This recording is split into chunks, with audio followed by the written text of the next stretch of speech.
বন্ধুরা সবাই কেমন আছেন? যে যেখানে আছেন নিঃসন্দেহে ভালো আছেন। কয়েকদিন ভারী বৃষ্টি হওয়ার কারণে এখন বলো প্রত্যেকটা জায়গা প্রচুর পরিমাণে পানি, আপনার ডেঙ্গা জায়গায় বলে এক কথায় বন্যা মতনই হয়েছে। পুরোটা অঞ্চলটাই বলো পানি, এবং এই সব জায়গা বলে একটা মাছের সমাগম।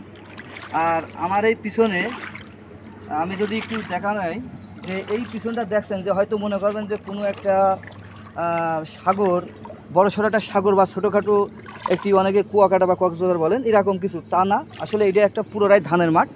এই ধানের মাঠটা আসলে লোকেশনটা হলো আমাদের বেসপাড়া ভাটপাড়া মাঠ এটা, কিন্তু এখানে এটা পুরোটাই বলো ধানের মাঠ। কিন্তু এই জায়গাটা দেখেন কী পরিমাণে পানি হয়েছে, যে আমার এত পরিমাণে পানি হয়েছে যে আমার বলে মাঝ আসমান, আমি যদি একটু দূরে যাই তাহলে মনে হয় যে পুরোটাই ডুবে যাব। মানে এত পরিমাণে বৃষ্টির মাঠ। কিন্তু এইটা পুরো আমি যেখানে দাঁড়ায় আছি এ বলো ধানের মাঠ, এবং এই সব জায়গা বলো ধান রোয়া। কিন্তু এইবার আসলেই যে ধান হবে কি না এমন গ্যারান্টিও বলতে পারবে না।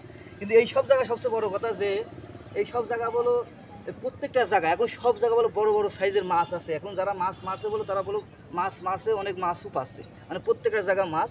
আমি এইদিকে দেখাই যে যতদূর দেখানোর চেষ্টা করি বলো প্রত্যেকটাই, মানে প্রত্যেকটা জায়গায় বলো পানি আর পানি।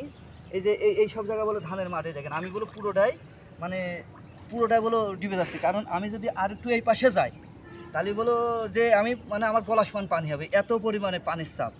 মানে সব মিলে বোঝা যায় যে হয়তো বা এবার ধানের চাষটা হয়তো কম হবে, কারণ কি এবার না হওয়ার সম্ভাবনাই বেশি। কারণ এই পানি সত্যি অনেক সময়ের একটা ব্যাপার স্যাপার আছে।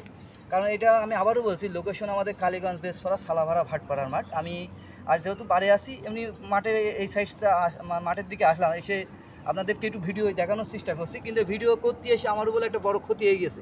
আমি একটা অনেক দামি একটা জিনিস হারিয়ে ফেলেছি, কারণ এই পানির মধ্যে হারিয়ে ফেলেছি। আমি পানির মধ্যে সেটা আর খুঁজে পাচ্ছি না।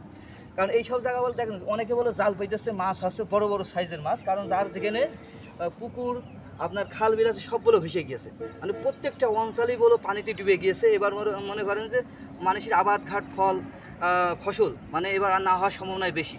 মানে আমরা এরকম বর্ষা, এরকম বৃষ্টির পানি আমরা হয়তোবা মানে আমি এতবার হয়েছে কোনোদিন দেখিনি। কিন্তু এইবার বলো সর্বোচ্চ বৃষ্টি হয়েছে, সর্বোচ্চ বৃষ্টি। মানে দেখলাম যে আসলেই ভাদ্র মাস, ভাদ্র মাস বা আষাঢ় মাসের এত বৃষ্টি হয় এবার আমরা প্রথম দেখলাম। আপনারা যে যেখান থেকে ভিডিওটি দেখছেন অবশ্যই বলো একটি লাইক, একটি কমেন্ট, একটি শেয়ার দেবেন। কারণ আমি যতদূর দেখাতে পারি এইটা বলো সালাভাড়া বেসপাড়া মাঠ, মানে পুরোটা পানি আর পানি। অনেকে বিভিন্ন জায়গা ভিডিও দেখাচ্ছেন যে ছোটোখাটো কুয়াকাটা, ছোটোখাটো কক্সবাজার, তেমনি বলেই চলে যে ছোটোখাটো একটা পাওর বা ছোটো একটা খাল বিল বললেই চলে, অনেক বড়। মানে এই সব জায়গায় এই পানি আজও যে কবে সরবে বলো গ্যারান্টি নেই। মানে সব জায়গায় বলে এখন পানি আর